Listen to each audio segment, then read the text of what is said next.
সেই চৈতন্য মহাপ্রভুর চরণে প্রণাম জানিয়ে আমরা যেন অহংকারের আসন থেকে নেমে সবাই ভৃত্য হতে পারি, দাস হতে পারি, সেই জগৎ পিতার প্রকৃত সন্তান হতে পারি, এই প্রার্থনায় গৌর গোবিন্দের চরণে আমরা জানাই।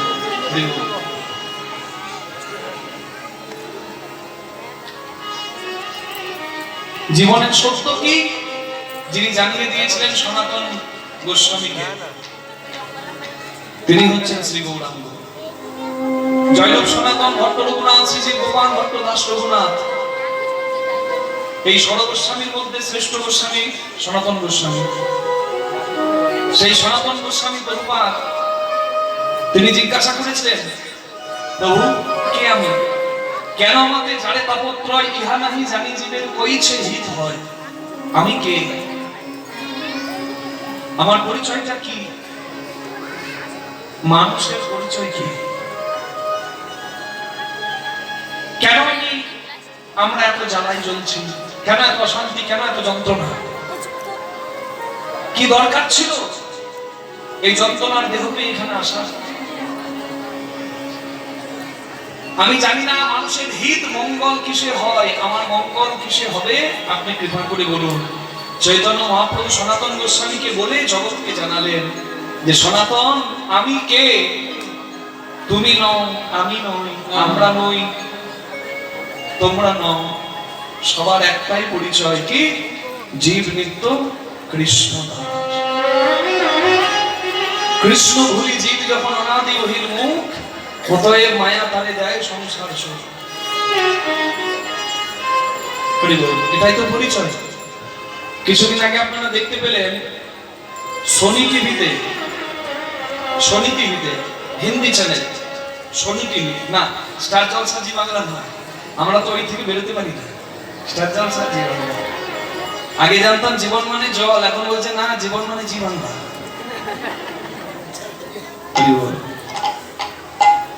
তা সোনি টিভিতে একটা সিঙ্গিং রিয়েলিটি শো, একটা গানের অনুষ্ঠান, সুপারস্টার সিঙ্গার জুনিয়র। সেখানে দেশের খুদে খুদে গায়করা, মানে ছোট্ট ছোট্ট ছেলেরা যারা ভগবানের আশীর্বাদে মানে সুকণ্ঠের অধিকারী, তারা ভারতের শ্রেষ্ঠ শ্রেষ্ঠ বেছে নেওয়া কয়েকটা সন্তান, তারা সেখানে গান গাইছে। তার মধ্যে একজন ছোট্ট ছেলে তিলক সেবা করা দ্বাদশ সঙ্গে, কেশবায় গোবিন্দায় মাধবায় নারায়ণায় দ্বাদশ সঙ্গে তিলক সেবা করে গলায় তুলসীর মালা এসে দাঁড়িয়েছে শিখাধারী। যেই না ছেলে এসে দাঁড়িয়েছে, বালকটির নাম হচ্ছে ভাগবত দাস ব্রহ্মচারী, এসে দাঁড়িয়েছে। সেখানকার যিনি বিচারপতি মানে জাজ, তার নাম নেহা কক্কর, একজন নামী গায়িকা। হ্যাঁ, তিনি বলছেন হ্যালো বাবু, আর এই ছোট্ট ছেলেটা এসে বলছে হাই হ্যালো ছাড়ো, হরে কৃষ্ণ বলো, হাই হ্যালো ছাড়ো, হরে কৃষ্ণ বলো। চমকে গেল সবাই। ওই ছোট্ট 4 বছরের ছেলেটা, তার আবার একটা ছোট ভাই আছে, ওই ছোট্ট 4 বছরের ছেলেটা এসে সবাইকে জানিয়ে দিল, চমকে দিল সবাইকে। এই যে সিরাকল নস্কর করার হরিনামের আয়োজনটা যখন হয় বাবা, আমাদের মাঝে মাঝে বছরে এই সময়টা মনে পড়ে হরিস্মরণের কথা। আর বাকি সময় কি হয় বলুন তো, সংসারের মোহমায়ায় কৃতকর্মে আমরা ভুলে যাই। এই জন্যই হরিস্মরণ হয়। আমি যে এখানে এসেছি, এর আগে আপনারা কীর্তন গান আস্বাদন করলেন বিভিন্ন কীর্তন গায়কের মুখে, আপনারা কি এই কথা জানেন না? নিশ্চয়ই জানেন। তাহলে বারবার এত কষ্ট করে আয়োজনটা করেন কেন এখানে সবাই? কারণ আমরা ভুলে যাই, বিস্মরণ হয়, আমাদের পরিচয়টা ভুলে যাই, আর আমরা অহংকারের আসনে বসে যাই, বিষয় বিষে মেতে যায়। তাই এই হরিস্মরণের আয়োজন হয়। ওই ছোট্ট ছেলেটাকে জিজ্ঞাসা করা হচ্ছে তুমি কোথায় থাকো? বলে ভগবান ব্রজবাসীকে উদ্ধার করার জন্য, ব্রজবাসীকে রক্ষা করার জন্য ইন্দ্রের প্রকোপ থেকে, ঝড় বৃষ্টির থেকে যে পাহাড় ধারণ করে রেখেছিল 7 দিন, সেই গোবর্ধনেই আমি থাকি। ওইটুকু ছেলেটা ঈশ্বর প্রেমী। ওই ছেলেটা বলছে তুই যখন কোনো ফ্রিজ কিনি, টিভি কিনি, যখন কোনো এসি কিনি, যখন কোনো খেলনা কিনি, সবের সঙ্গে একটা ম্যানুয়াল দেয়, একটা ছোট্ট কাগজ, কিভাবে ব্যবহার করতে হবে। সঠিক ব্যবহার না জানা থাকলে বিপদ ঘটবে। আপনি জল গরম করার হিটার কিনেছেন, ব্যবহার জানেন না, সুইচ দেওয়া আছে, দিয়ে দিলে ভাত, কি হবে? খেলা শেষ। তাহলে আগে ব্যবহারটা জানতে হবে। মাননীয় প্রধানমন্ত্রী অটল বিহারী বাজপেয়ীকে একজন জিজ্ঞাসা করছেন, কোর্টের উকিল, প্রাক্তন মাননীয় প্রধানমন্ত্রী অটল বিহারী বাজপেয়ীজি তাকে জিজ্ঞাসা করছেন, আপনি দারুণ বক্তা, কি সুন্দর কথা বলেন, আপনার কথা বলাটা শিখতে চাই। অটল বিহারী বাজপেয়ীজি বলেন, আমার কাছে যদি শিখতে হয়, কথা বলা কেন শিখবে ভাই? কথা বলতে তো সবাই জানে, মুখ আছে, সবাই বলতে জানে। আমার কাছে যদি কিছু শিখতে হয়, এইটুকু আগে শিখো, কোথায় মুখটা বন্ধ রাখতে হবে, কোথায় চুপ থাকতে হবে। কত বড় কথা! কথা বলতে সবাই পারে, চামড়ার মুখ পেয়েছি যখন, কিন্তু কথাটা কোথায় বলতে হবে আর কোথায় মুখটা বন্ধ রাখতে হবে এটা আগে জানা চাই। মানে বাক্যের সঠিক ব্যবহার আগে জানা চাই। নারী সর্বনাশ। তেমনি ব্যবহার যন্ত্রে না জানলে সর্বনাশ হবে। কি মা? ব্যবহার জানতে হবে। ভজনরাজ একটা কথা বলে, রাঁধুনি হইবি ব্যঞ্জন রাঁধিবি, হাঁড়ি না ছুঁইবি তাই। পতঙ্গের জালে মাতঙ্গ বাঁধিবি, পিরিতি পাইবি তাই। যদি পেতে হয় প্রেম, শুদ্ধ প্রেম, তাহলে যন্ত্রের ব্যবহার জানতে হবে। আত্মেন্দ্রিয় প্রীতিবাঞ্ছা তারে বলে কাম, কৃষ্ণেন্দ্রিয় প্রীতিবাঞ্ছা ধরে প্রেম নাম। কি আমার স্বার্থ সিদ্ধির জন্য, আমার আত্মসুখের জন্য, কামনা বাসনা তৃপ্তির জন্য যন্ত্রের অপব্যবহার হলে এ মন্দির নষ্ট হবে। মন্দির যখন সবাই পেয়েছি, এটাকে ভালো করে ধরে রাখার দায়িত্বটা আমাদের। রাঁধুনি হইবি ব্যঞ্জন রাঁধিবি, রাঁধুনির কাজ রান্না করা। রাঁধুনি যদি পাকা হয়, কতটুকু তেল মশলা লবণ দিলে কি স্বাদ হবে রাঁধুনির জানা আছে। রাঁধুনিকে বারবার তুলে তুলে এঠো বা উচ্ছিষ্ট করে চেখে দেখতে লাগে না। রাঁধুনির যদি মাপ জানা থাকে, ব্যবহার জানা থাকে, রাঁধুনির তেল মশলা লবণ তার হাতের কায়দাতেই দিয়ে দেবে। কি মা? পাকা রাঁধুনি। তেমনি যদি কেউ পাকা হয়, তাহলে সেই যন্ত্রের সদ্ব্যবহার জানে। রাঁধুনি রান্না করবে, সংসারী সংসার করবে, স্ত্রী পুত্র সমস্ত কিছু প্রয়োজন, তবে সারা জীবন রাঁধুনি হইবি ব্যঞ্জন রাঁধিবি, হাঁড়ি না ছুঁইবি তাই। মন ওই হাঁড়িতে রাখলে কিসে হবে? ওইখান থেকে মন সজাতে হবে, কোন চরণাশ্রয় করতে হবে, তবে সত্যিকারের কিছু পাওয়া যাবে। বট গাছ বিশাল, বিরাট তার কাণ্ড,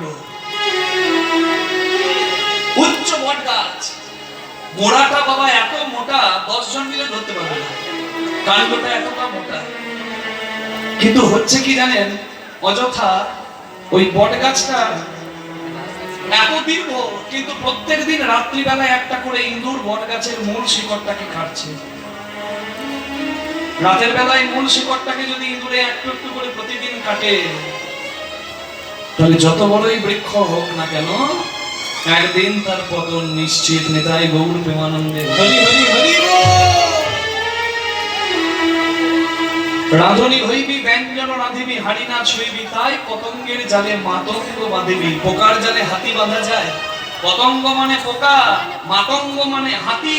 আমি বলছি পোকার জালে হাতি বাঁধো, তবে কিছু পাবে। এবার আপনারা বলতে পারেন, বাবা পোকার জালে হাতি বাঁধা যায়? তোমার মাথা খারাপ হয়ে গেছে, রাত জেগে জেগে কীর্তন করবে। পোকার জালে হাতি বেঁধেছিলেন কে? আপনারা শুনে থাকবেন উত্তর গোষ্ঠ বা ফেরত গোষ্ঠ লীলায়। ধৈর্য জালে মত্ত হাতি বাঁধা থাকে দিবারাত্রি। রাধারানী বেঁধেছিলেন ধৈর্য জালে মত্ত হাতি।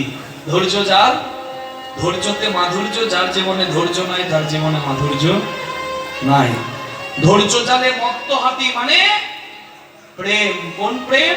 কৃষ্ণ প্রেম সেটি উন্মাদ হাতির মতো চঞ্চল, তাকে ধরে রাখা বড় দায়, কিন্তু ধৈর্য ফাঁদ যদি পাতা থাকে সেই প্রেমও তাতে ধরা দেবে, ইহাই সত্য হয়। নিতাই গৌর প্রেমানন্দে হরি হরি।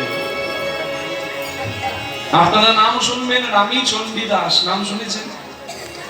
চণ্ডীদাস ঠাকুর প্রত্যেক দিন একটা পুকুরে ছিপ দিয়ে মাছ ধরতেন, আর ওই পারে কাপড় নিয়ে এক ধোপানি, তার নাম রামী, অপরূপা সুন্দরী, প্রত্যেক দিন এসে কাপড় কাচতেন, ধোপানির যা কাজ। চণ্ডী ঠাকুর এই ঘাটে ছিপ দিয়ে মাছ ধরে, ওই ঘাটে ধোপানি রামী কাপড় কাচে। একদিন দুদিন নয়, 12 বছর থেকে রামী দেখছে যে প্রত্যেক দিন ছিপ দিচ্ছে, মাছ আজ 12 বছরে একদিনও পেল না। একদিন বিরক্ত হয়ে রামী এসে দাঁড়িয়েছে, ও ঠাকুর, আমি দেখছি 12 বছর থেকে তুমি ছিপ ফেলছো, মাছ তো কোনোদিন পেলে না।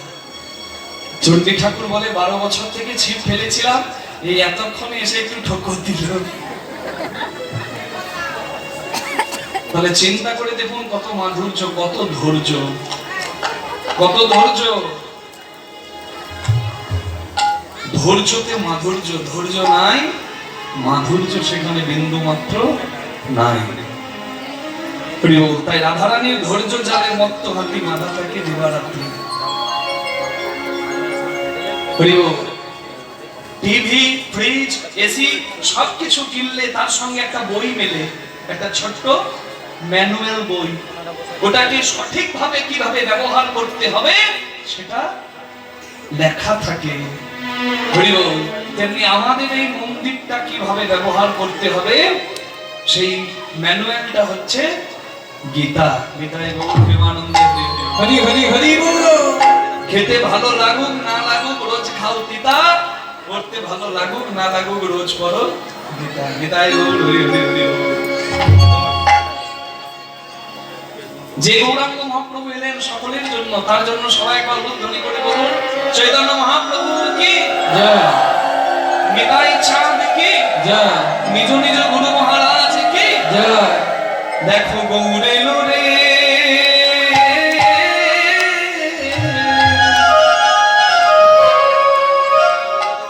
এই সোনার নদিয়া, উলুধ্বনি এখনো সবাই দেয়নি, উলুধ্বনি হরিধ্বনি শব্দ শোনা যায়। দেখো গৌর এলো রে, গৌর এলো রে,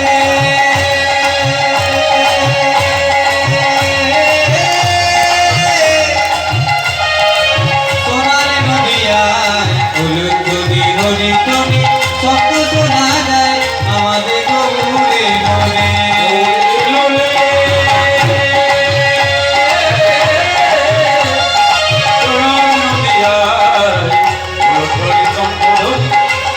শোনা যায় আমাদের গৌরে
হরি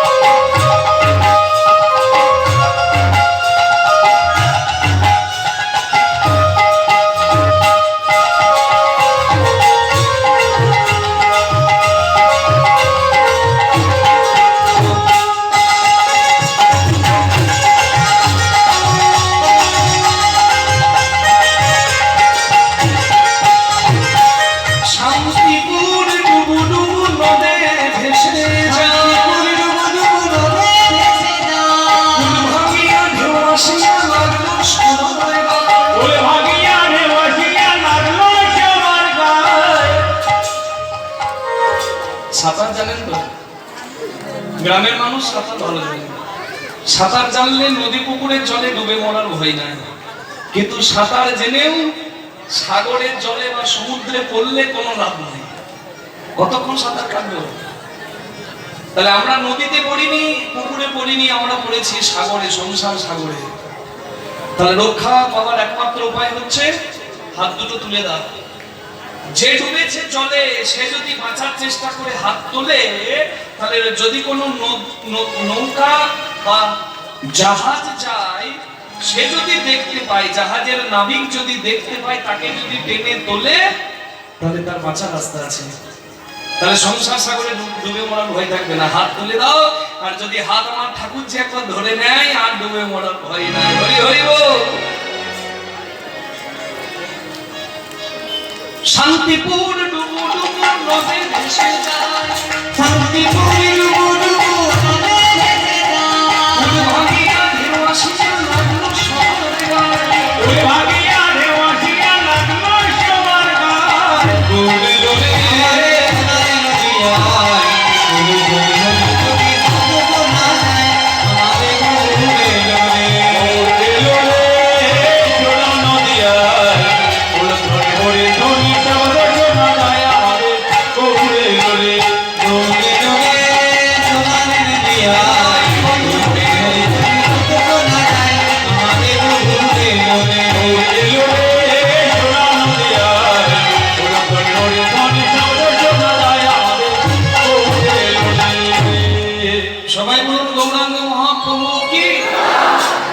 চাঁদ কি, নিজ নিজ গুরু মহারাজ কি। পদকর্তার পদাবলিতে বলা হলো, ইহ কলি যুগ ধন্য ধন্য হইলা, আইলেন গৌর হরি করুণা করিয়া। চৈতন্য মহাপ্রভু এলেন। কেন এলেন? না অহংকার কালিও নাগ বিষয় বিশুজগারে। প্রত্যেকটা মানুষ হয়ে গেছে যেন একটা অহংকারী কালিও নাগ। কালিয়নাথ বৃন্দাবনে ছিল, বিষ দিয়ে বৃন্দাবনের যমুনার দহকে কালিদহ করেছিল। ঠিক তেমনি এই বিষয় বিষ দিয়ে অহংকারী মানুষ সংসারটাকে করেছে একটা কালিদহ। সংসারে শুধু সং পরিপূর্ণ, সার নাই। তাই চৈতন্য মহাপ্রভু এলেন সার দিতে। সার না দিলে কৃষ্ণ প্রেম বৃক্ষ বড় হবে না। তা দেখি গৌর হরি করুণা করিয়া হরিনাম মৃত দিলেন ঘরে ঘরে দিয়া। বিষে সবাই মত্ত, বিষ খেয়ে তো সব মরবে। তাই মহাপ্রভু অমৃত এনে দিলেন। কি অমৃত? হরিনামামৃত, চৈতন্য চরিতামৃত, ভাগবতামৃত, রামকৃষ্ণ কথামৃত। এই যে অমৃত, হরি বল। নিজের সত্তাটা চেনালেন চৈতন্য মহাপ্রভু সবাইকে। কিসের অহংকার? দেখতে ভালো, উচ্চ কুলে জন্ম, টাকা পয়সা ভালো আছে, কুলের অহংকার, রূপের অহংকার, জাতির অহংকার, যৌবনের অহংকার। এই সবে মানুষ যখন পরিপূর্ণ, মানুষকে পথ দেখালেন গৌরাঙ্গ মহাপ্রভু। হরি বল। ঠিক যেমন করে চিনিয়ে দিয়েছিলেন কুরুক্ষেত্রের মাঠে সত্যটা, বাস্তবটা, অহংকারী পঞ্চপাণ্ডবকে। বীর বারবারিক সবাই ভৃত্য, একজন মালিক যারে জয়ীছে নাচাই, সে তৈছে করে নৃত্য।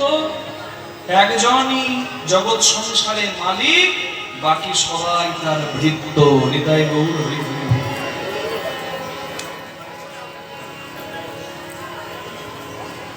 ভগবান কৃষ্ণ জিজ্ঞাসা করেছিলেন অর্জুনকে, অর্জুন তুমি একা যুদ্ধ করে কুরুক্ষেত্রে